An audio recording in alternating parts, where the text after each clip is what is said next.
Okay, so this is in effect, I suppose, a response not to the Twitter user Prof Metheven, I think that's how he pronounces it, Prof Metheven, but to the video of Prof Metheven, which might sound like I'm splitting yet another hair because that's one of his criticisms of me. But there is a difference of substance between the two, which is that it's quite clear that Prof Metheven doesn't want to engage in any kind of way. He made a series of about 6 tweets in a row to me, basically slagging me off, and then within a few minutes blocked me. During those tweets he made it clear, don't bother responding, there's basically fuck all you can say that is going to make any difference, I think you're a tosser, blah de blah de blah, and then he just blocked me. So that was the exchange. He's subsequently made a video aimed at me and Thunderfoot, and I don't want to discuss the parts that mainly concern Thunderfoot, because Thunderfoot is more than able to defend himself if that's what he so wishes to do, or to ignore it if that is what he so wishes to do. I want to deal with the parts that concern me, and also the parts that concern toxic masculinity and what I was talking about toxic masculinity, and what the good Professor Metheven has to say about what I had to say. The only part that I'm going to talk about that involved Thunderfoot, and this is all going to be a little bit disjointed, but if you have a look at this guy's original video, you know, it is seriously disjointed, so it's very difficult, and that's probably why I'm not attempting anything more structured as a video response than this. Towards the end of the video he deals with Thunderfoot, and at 41 minutes and 10 seconds he criticises Thunderfoot. He's already called me stupid, moron, an idiot, pseudo-intellectual, 1001 different things, 1001 different times. He says, it just shows you, Thunderfoot, you should know better, and yet it signifies just how low you are that I've had the same kind of conversations on Twitter with you as I've had with Noel Plum.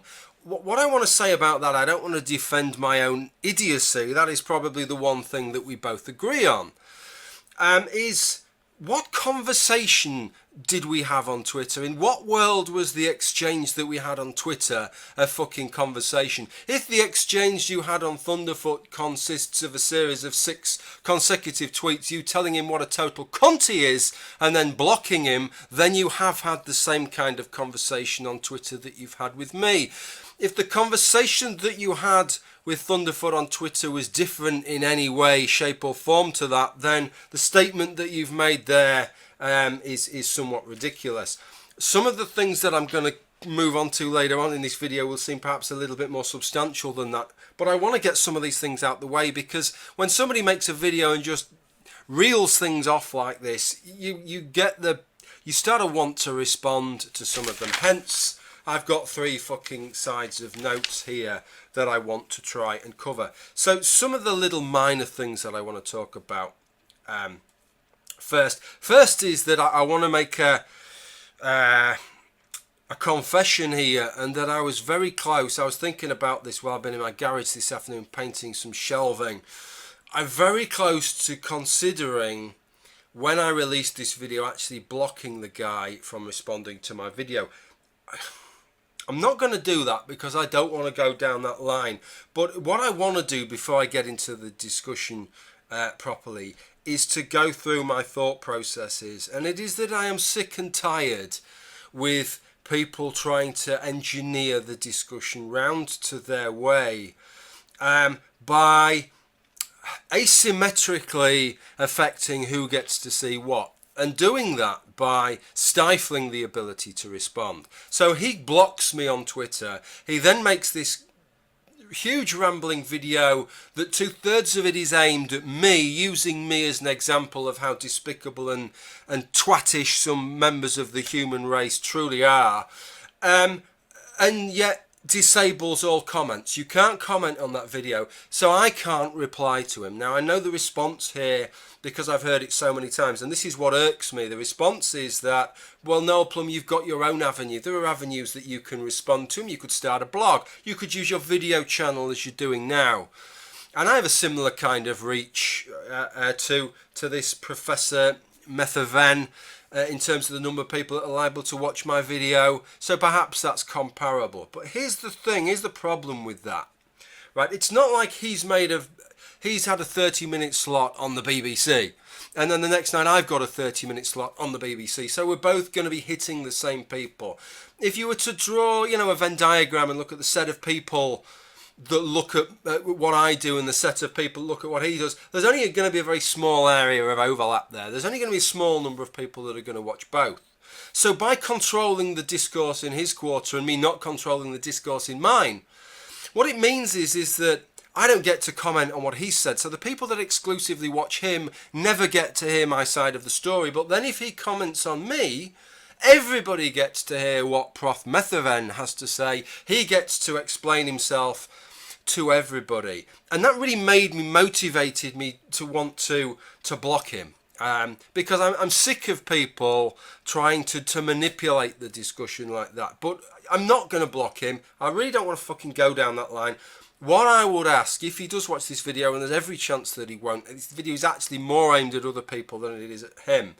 Because I just want to discuss what he said in his video rather than it be a response to him. But if he does watch it, I would ask him not to comment. As an act of good faith, don't leave a comment in this video, because it's unreasonable. Now, if you are, I don't want to apply that to everybody else, even though that still skews the conversation.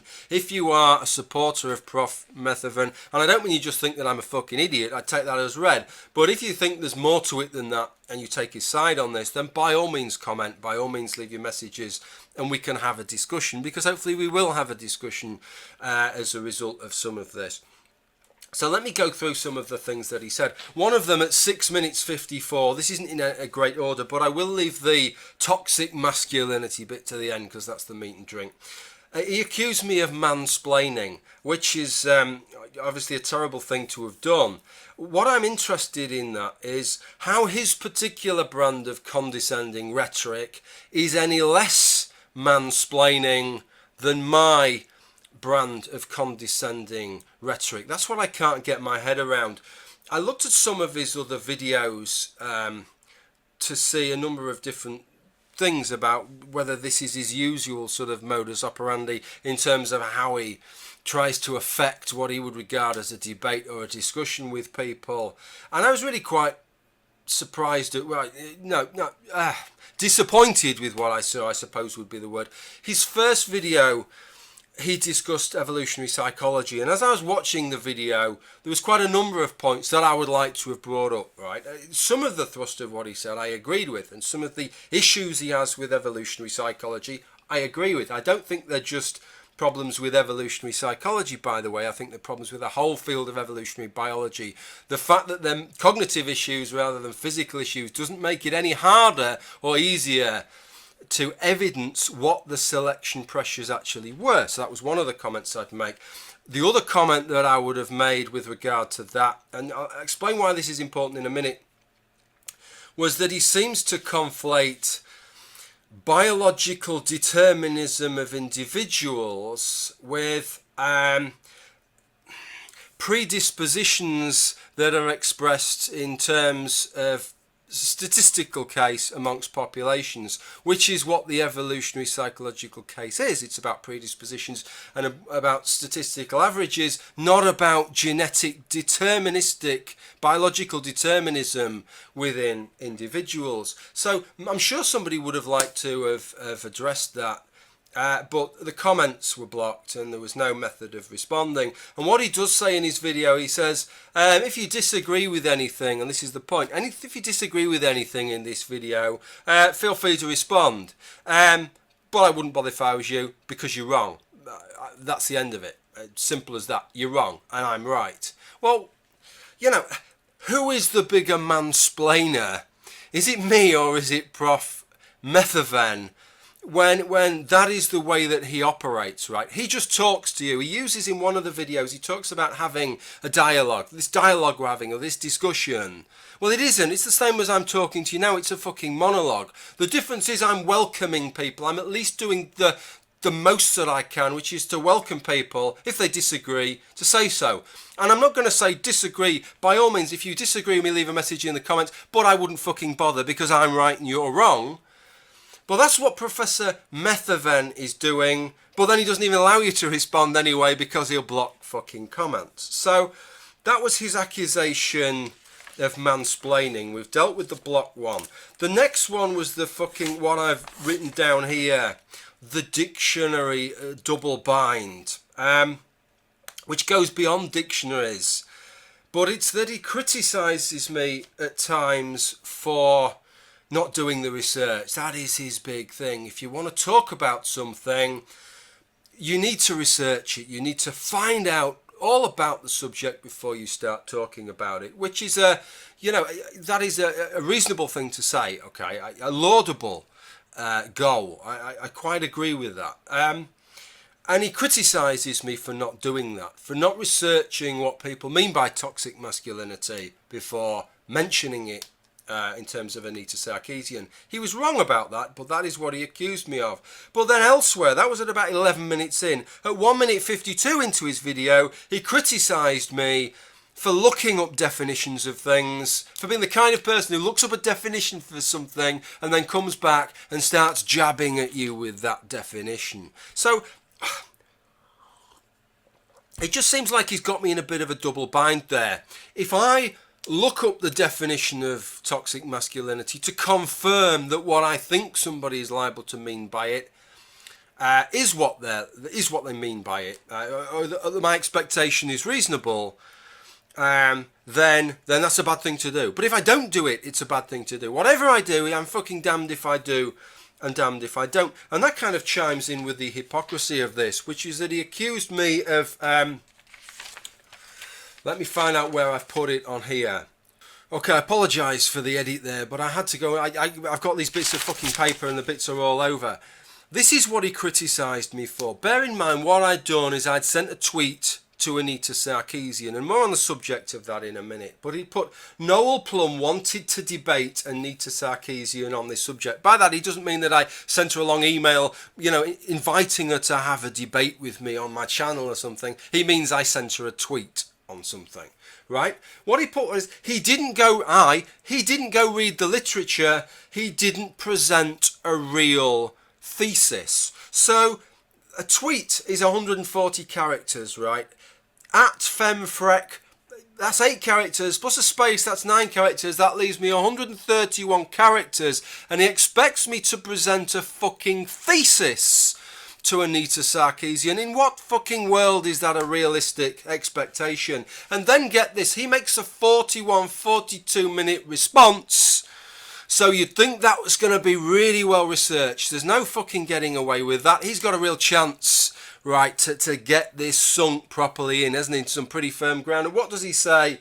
This is not a scholarly thing I am doing right now. This is a rant. So his excuse for making a 42 minute video is, well, this is just a fucking rant, so I can say what the fuck I like. It doesn't have to be grounded in anything. But when I send 131 characters of tweet to Anita Sarkeesian, I'm expected to have presented a real thesis. Does anybody else detect a little bit of hypocrisy there?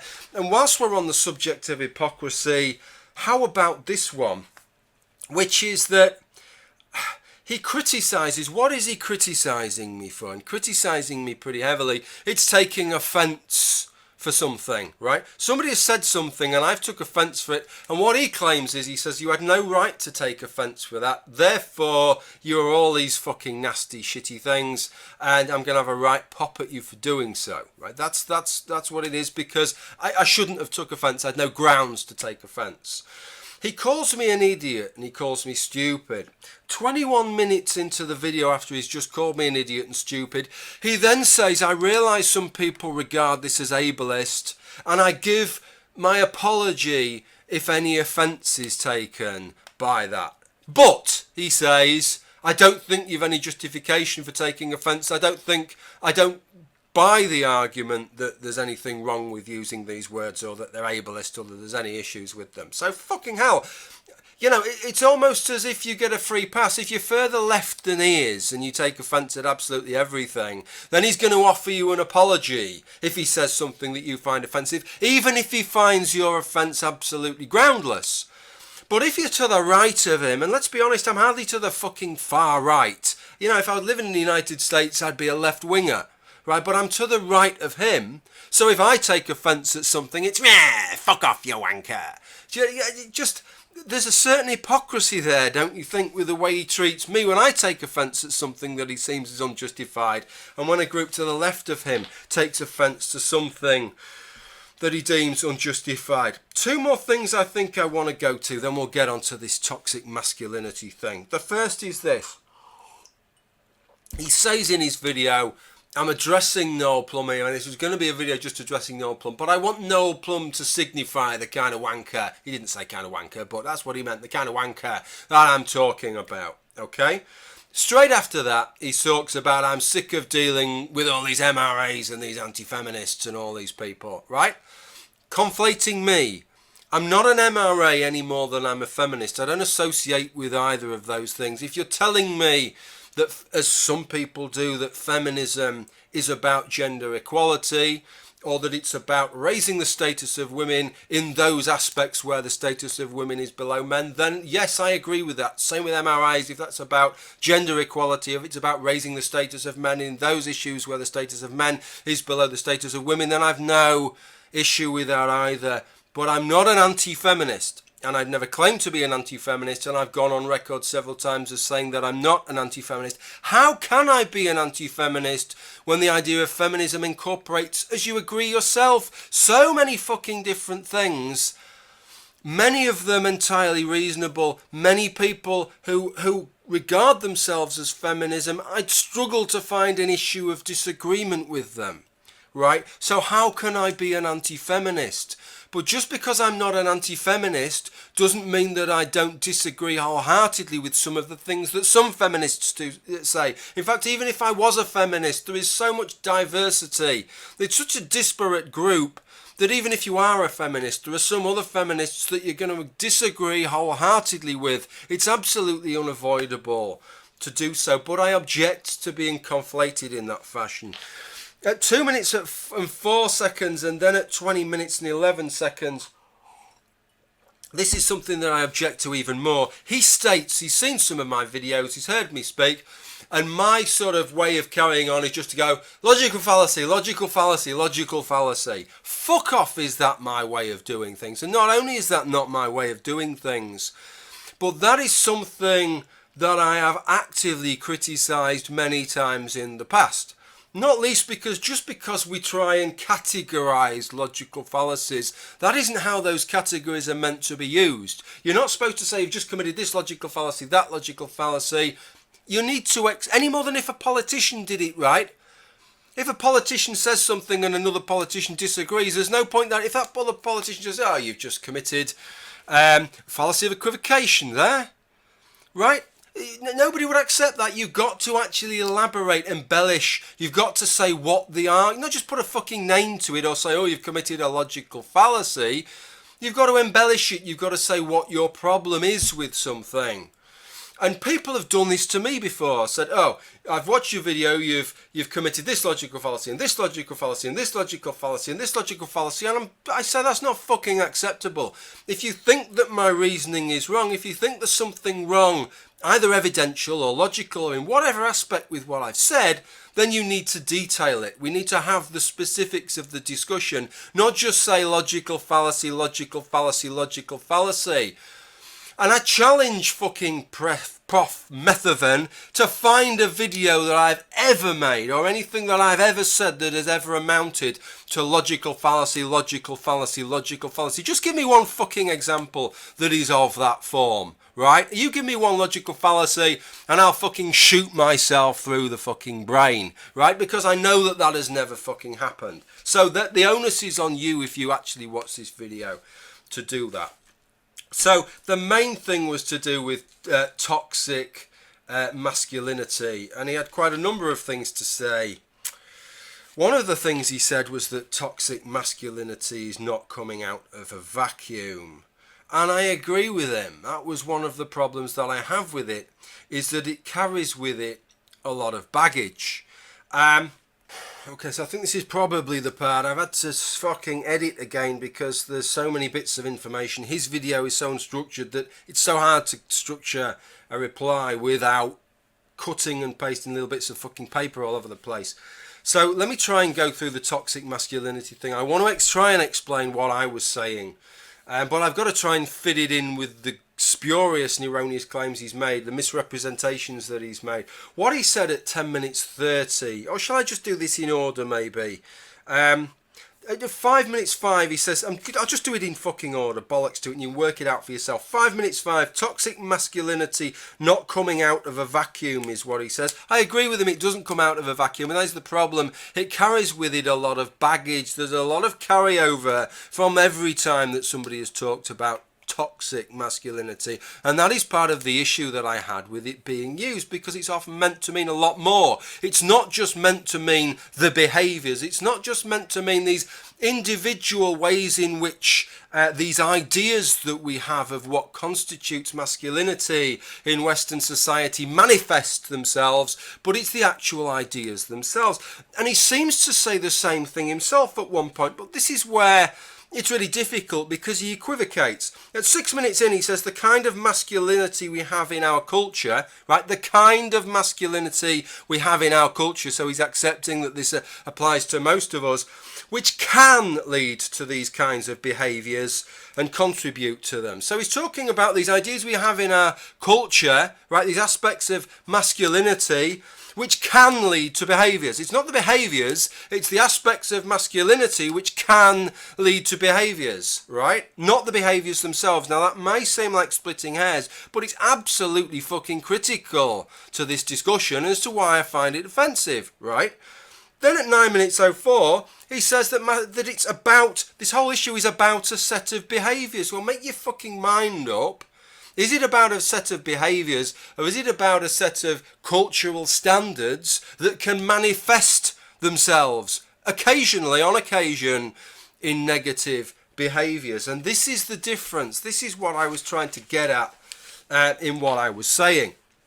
At 10 minutes 30, I'll probably go on to that. I'll try and do it in the order, because he then went on about something else. What did you add to the conversation when you claimed to be personally offended? That is his criticism. What the fuck was I adding to the conversation? Well, let me explain, because, you know, if you'd done the fucking research and chained it all the way back, you'd know what I added to the conversation. The situation was this.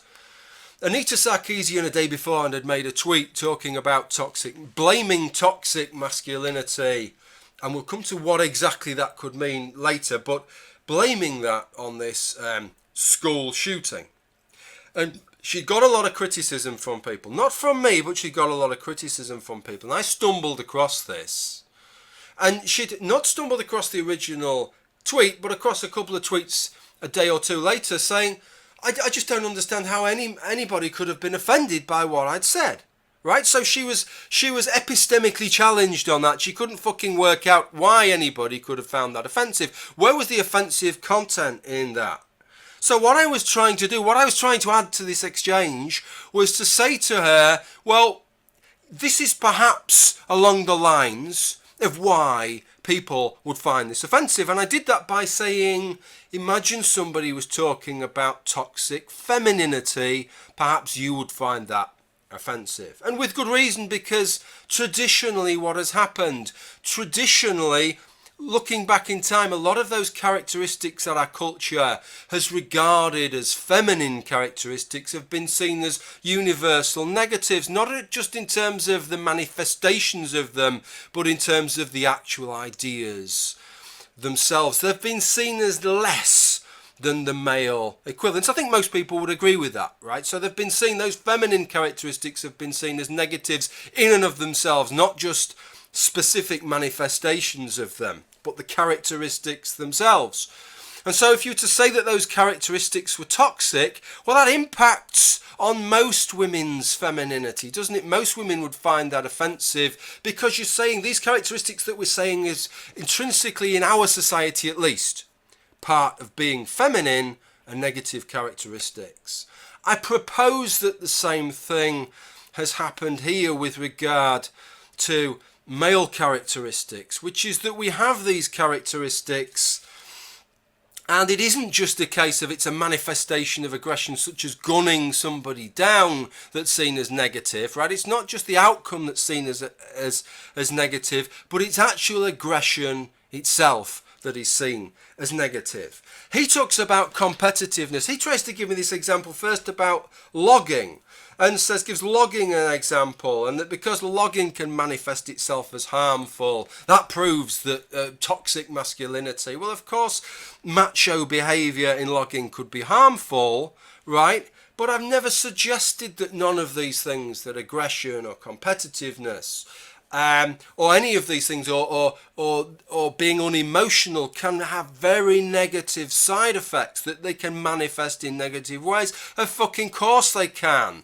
But it's very unnuanced to say, right, well, these factors in and of themselves are negative, which is the kind of way that in recent years I think toxic masculinity has been put across. And when I went to, you say I didn't fucking research it, I can't win either way with this. When I got at this point, when I wanted to respond to Anita and make this tweet that involved starting a debate, apparently, I thought, I think I have an idea what people mean when they talk about toxic masculinity, because I've heard it so many times used in terms of so many characteristics that are traditionally in the society I live in regarded as male characteristics, culturally speaking. And they're seen nowadays, they didn't used to be, but there's been a real sort of downer on those characteristics in the last few years, right? Have been male characteristics have kind of gone out of fashion. They're all universally wrong things, bad things. But I thought maybe that's not my impression. Now, usually, when it comes to defining things, and feminists say, look at this side. This is sexism. Of course, sexism is prejudice plus power. Go and look on this feminist site, and you'll see how feminists have decided to define it. And I usually say, no, you can't. You're gerrymandering the conversation there, right? You don't get to decide how every word is defined, because when you use it to mean that, every fucker else means something else by it. And you're doing this thing that I call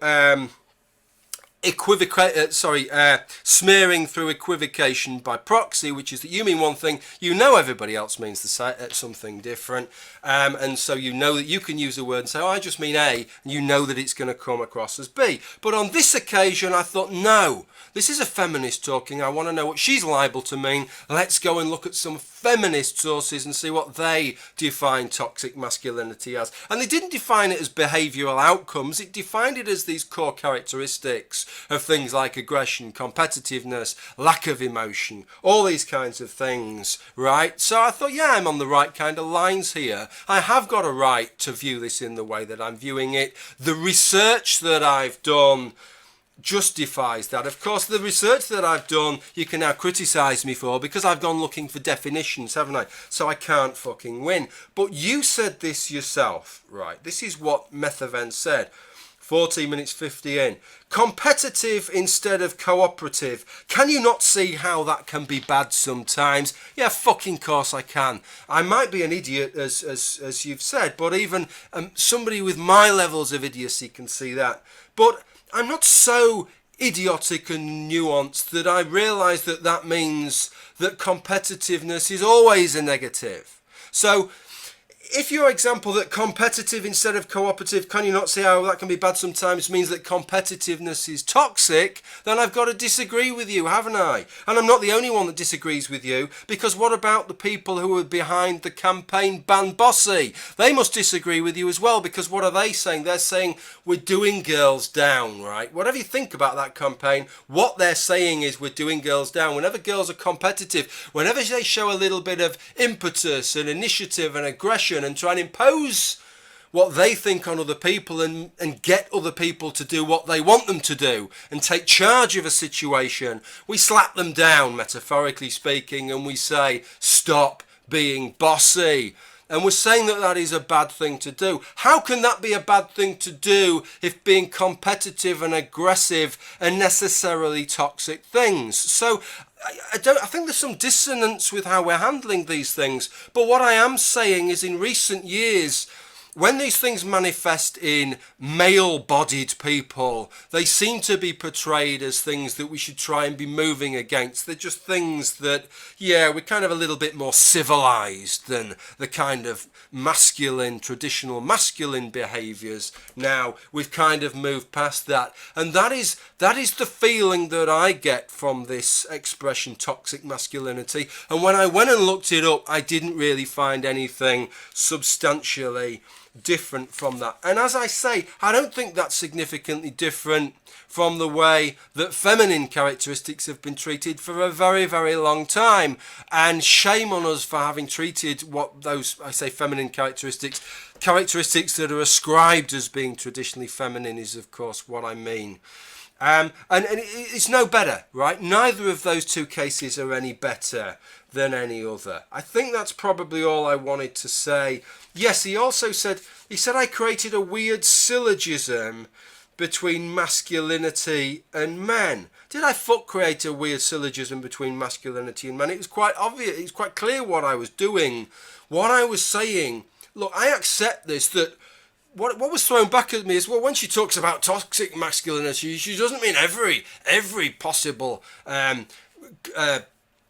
type of masculinity that you could consider. She just means a particular kind of masculinity. Yes, she does. I accept that. I absolutely accept that. And I'm sure whenever anybody uses toxic masculinity, they don't mean any possible example of masculinity, because the most feminine example of feminine masculinity you could describe as masculinity if you wanted to, couldn't you? These things are entirely malleable, at least in terms of the cultural component that is involved.